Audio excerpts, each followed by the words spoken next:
On September 11, 2001, terrorists hijacked 4 Boeing aircraft owned by American Airlines and United Airlines in the United States. 3 of the 4 reached their intended targets, and the 4th was stopped by passengers.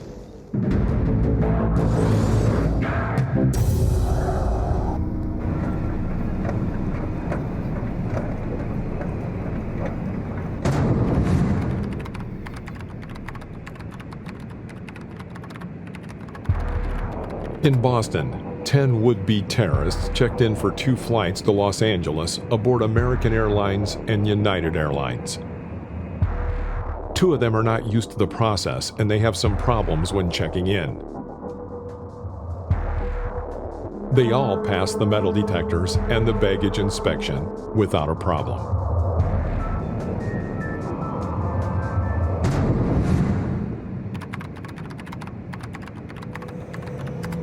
5 terrorists in Washington, D.C. also want to fly to Los Angeles.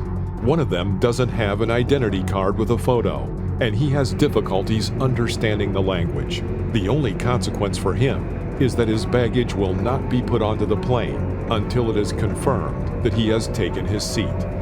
As 2 of the terrorists pass the metal detector, the alarm activates. They pass through a second metal detector and manual verification, but are allowed to continue.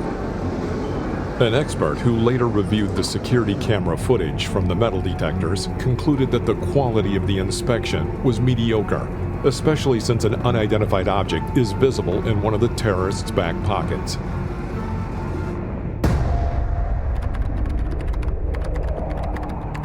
The 4th flight is scheduled to depart from Newark, New Jersey to San Francisco. There are 5 terrorists on the other flights, but on this one, there are only 4. The 5th would-be terrorist was denied entry into the country in August by an immigration inspector. In Newark, one of the terrorists is flagged by a security system. His baggage is checked for an explosive substance and then loaded onto the plane. A total of 19 terrorists are now on board 4 planes. Their goal is to transform them into huge guided missiles loaded with thousands of liters of jet fuel. By Thursday morning, the 11th of September 2001, they had passed every security check designed to prevent hijacking. Within a half hour, terrorists plan to depart on the 4 flights. The first is at 7:45 a.m., the second at 8 a.m., the third also at 8 a.m., and the 4th at 8:10 a.m. 3 of the flights were delayed by 10 to 15 minutes, and 1 was delayed by more than 42 minutes. At 7:59 a.m., the first plane, American Airlines 11, departs from Boston to Los Angeles. 15 minutes later, it was hijacked by the terrorists. At the same time, the second plane was accelerating on the Boston runway. 5 minutes later, the third flight departs from Washington, D.C. And 22 minutes later, the 4th plane departed from Newark.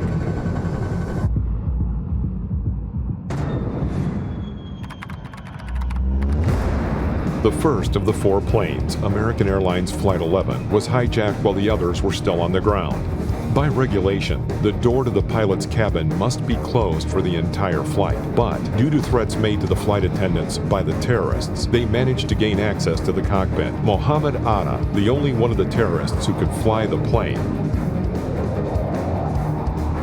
was seated in the business class. Behind him is seated Daniel Lewin, a passenger who had served in the Israeli army for 4 years. He tries to stop Atta, but he gets stabbed by another terrorist from behind. Mohammed Atta takes the pilot's seat, and instead of communicating with the passengers, by mistake, he turns the radio channel to the controllers. We have some planes, just stay quiet and you'll be okay. We're returning to the airport. So at 8:25, authorities find out about the first hijacking. At this time, 3 planes are already in the air, and a 4th will take off within 17 minutes. The terrorists pepper spray in the first-class cabin to make sure that the passengers and flight attendants move to the back. Flight attendant Betty Ong calls the airline with a mobile phone and communicates that the plane has been captured. None of the pilots are answering, and the terrorists are threatening to set off a bomb. For 25 minutes, she calmly and professionally gives information about the events that are happening on board. The airliner quickly descends, and 46 minutes after takeoff, the plane crashes into one of the towers of the World Trade Center in New York. At the same time, when the first flight crashes into the tower, the second hijacked plane, United Airlines Flight 175, is captured by terrorists. Both pilots are killed. One of the flight attendants also calls the airline. Passengers in the back call relatives on the ground. It's getting bad, Dad. They seem to have knives and mace. They said they have a bomb. It's getting very bad on the plane. The plane is making jerky movements. I don't think the pilot is flying the plane. I think we're going down. I think they intend to go to Chicago or someplace and fly into a building. Don't worry, Dad. If it happens, it'll be very fast. My God, my God. The calls end suddenly, and the relatives on the ground turn on the television to see the second plane crash into the Trade Center's South Tower. At 8:51, terrorists captured the third plane. Passengers and flight attendants also moved to the back. At 9 in the morning, the executive vice president of American Airlines learns of the second American flight to have been lost, and he orders all American Airlines flights in the Northeast region to cancel their departures. Upon learning that United Airlines also lost a plane, he then cancels departures of American Airlines flights nationwide. The third captured plane has turned and is heading towards Washington. There, it descends and increases power to the maximum, and with a speed of 850 kilometers per hour, it crashes into the Pentagon. Let's go to the very beginning. At 8 in the morning, the first three planes began to take off, one by one. The fourth plane, United Airlines Flight 93, should have departed from Newark at 8 in the morning, but it was delayed by 42 minutes because of the heavy morning traffic. At 8:25, when United 93 was still on the ground, the Boston Control Center had already learned about the capture of the first flight. However, no one was suspecting multiple hijackings at once. Therefore, no one thought to warn the other flights. And so at 8:42 a.m., the fourth and last airliner takes off from Newark. A half an hour later after takeoff, a national ban for all departures of American Airlines flights occurs.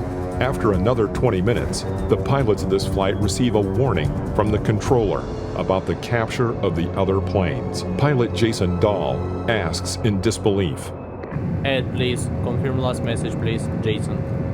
And 2 minutes later, they are attacked by terrorists. The plane falls 200 meters. Sounds of fighting are heard in the background of the cabin. The crew announces the distress signal, Mayday. The flight does not last long before the terrorists gain access to the cockpit. Terrorist Ziad Jarrah made an announcement to the cabin.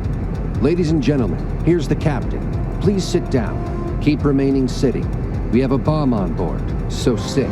Jarrah then turns the plane to the east. In each case, the terrorists announce that they have bombs, but in reality, they do not. They also don't have any guns. They just have knives. Passengers and flight attendants call those on the ground and find out that the World Trade Center towers have been struck. The terrorists realize that the passengers are calling, but they don't care. The passengers take a vote whether or not to attack the terrorists and recapture the plane.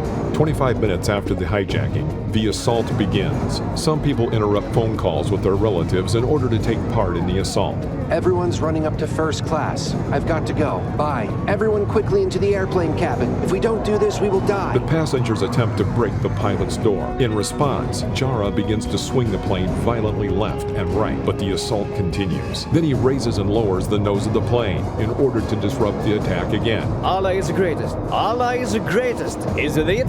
I mean, shall we put it down? Yes, put it down. Fearing that the passengers are going to get into the cabin, Jarrah strongly swings the plane to the right. The plane turns upside down. Allah is the greatest. Allah is the greatest. While the passengers continue to attack, the airliner falls at a speed of 930 kilometers per hour.